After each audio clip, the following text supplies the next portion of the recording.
Good day everyone. Today we'll be looking at the derivation of the closed loop transfer function.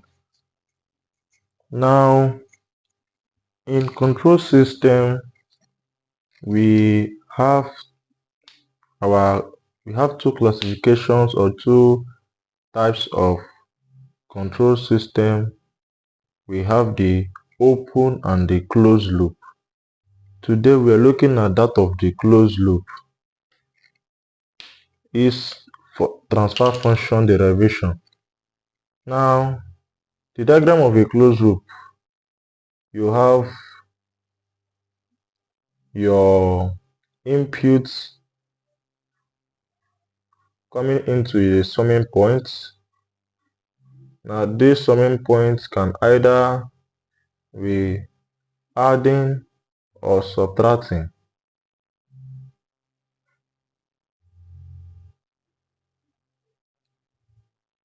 Then this is connected to your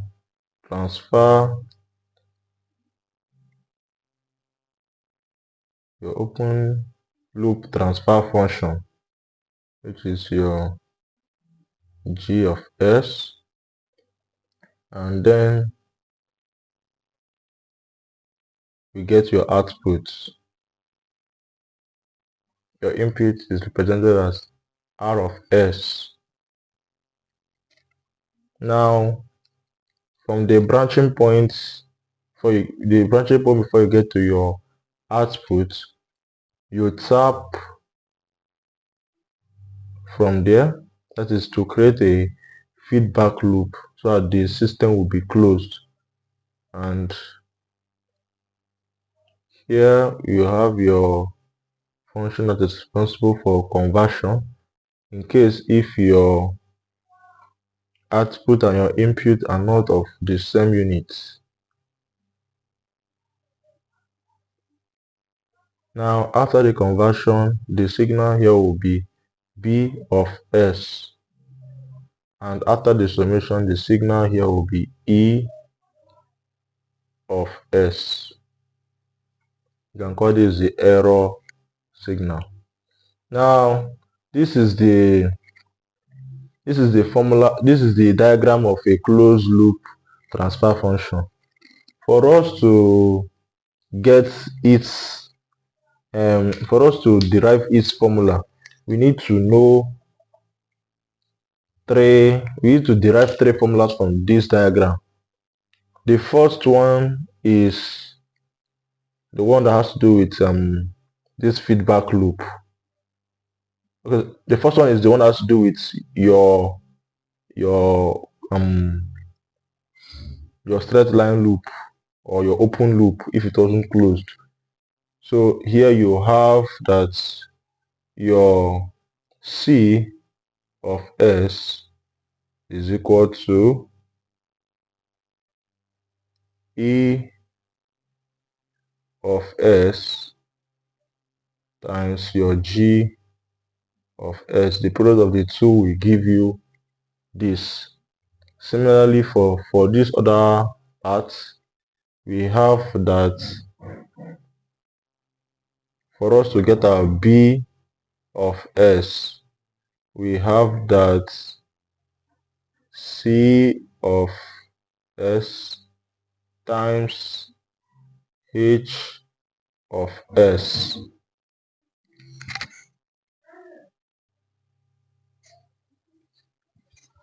Another formula that we can also derive from this diagram is that is occurring at this summing points. So at this summing point, we have that our E. Okay, let's give our distinct names. Let's call this equation 1, equation 2, and equation 3 will be E of S is equal to plus or minus R of S plus or minus B of S. We call this equation 3. Now for us, okay, so this is the three formulas that we need to get from this diagram.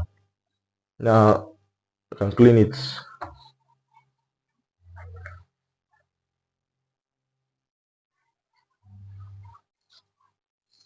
So now, knowing these three formulas, we also need to derive one more, and we'll get that by substituting b in this substituting 2 in this equation.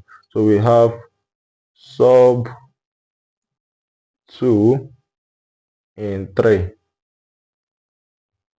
and we have that e of s is equal to plus and minus r of s plus and minus your b. We'll replace it now with c of s and h of s. We call this equation 4. Okay, now knowing this, our aim is to derive c of s over r of s.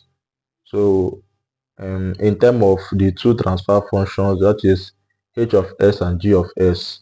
So things like e, we don't want to see it, so we can do this by substituting this 4 in 1. So subbing 4 in 1, then we have that c of s is equal to your e of s, which is this, your in brackets plus and minus r of s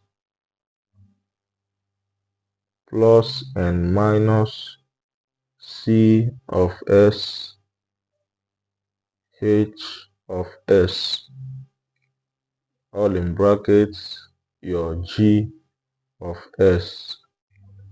If you are to open the brackets, you have c of s is equal to plus or minus g of s r of s plus or minus g of s c of s h of s.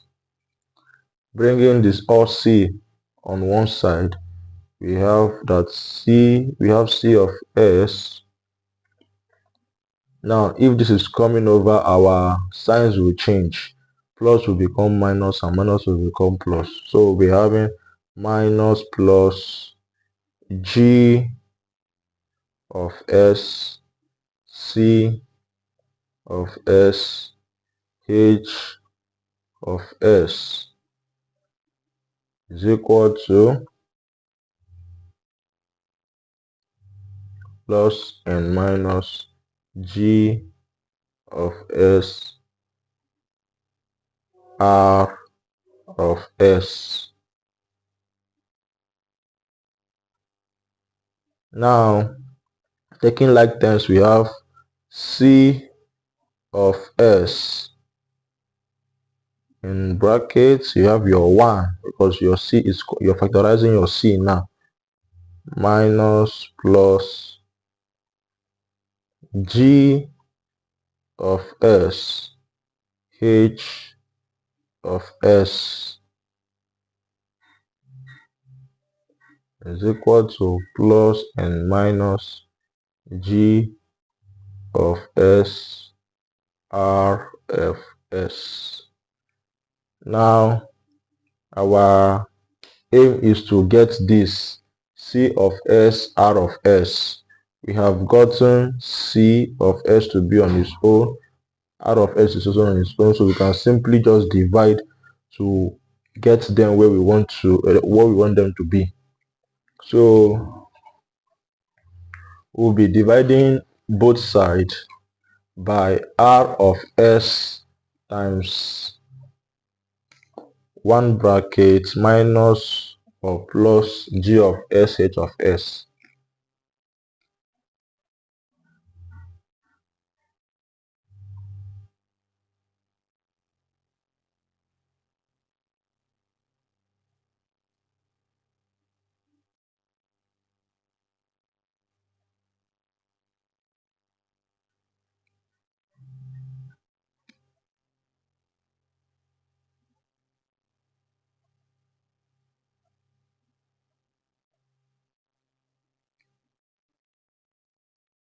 Okay, so we're dividing this by this, so we have c of s in bracket 1 minus plus g of s h of s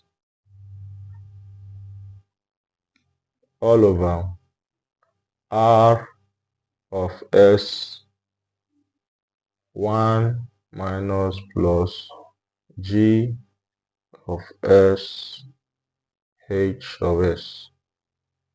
If the s is getting a bit bulky, you can still drop it. It is just to indicate is a function of frequency.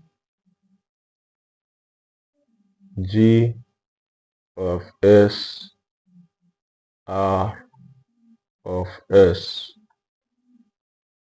all over r of s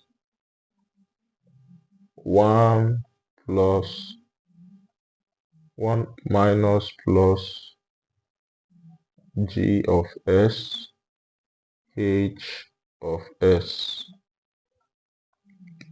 This cancels out this cancels out this. So our final answer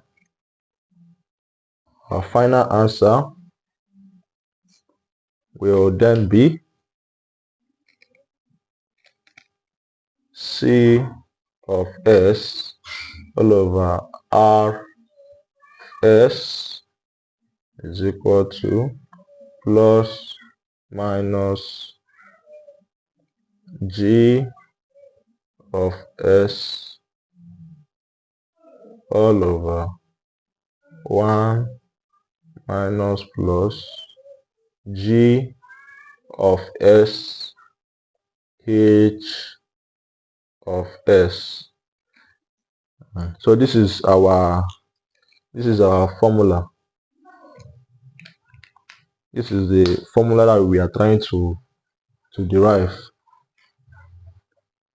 So this tells us that if we're having the loop, and if our summing point is having, let's say here, plus and plus. If that's the case, what we will have our expression to be is g of s all over 1 minus g of s h of s. But if on our summing points we are having different signs, let me say plus and minus, we have our expression to be g of s 1 plus g of s h of s. For the other way, let's say minus and plus, we have this to be g of s, this time around minus, all over 1 minus g of s h of s. Now, one other way it can also appear is if you have both signs to be negative, then we have that minus g of s all over 1 plus g of s h of s. So basically, when the input signal is subtracting, it affects the g on top. But when it is and when it is adding, it affects the g on top. But that of the feedback loop that is coming back, that we have to, if it is subtracting, you will have minus here. But if it is adding, if it is subtracting, you will have plus here. But if it is adding, you will have minus here. So that was the way it changes. So thank you and God bless you. Please subscribe to my channel. Thank you.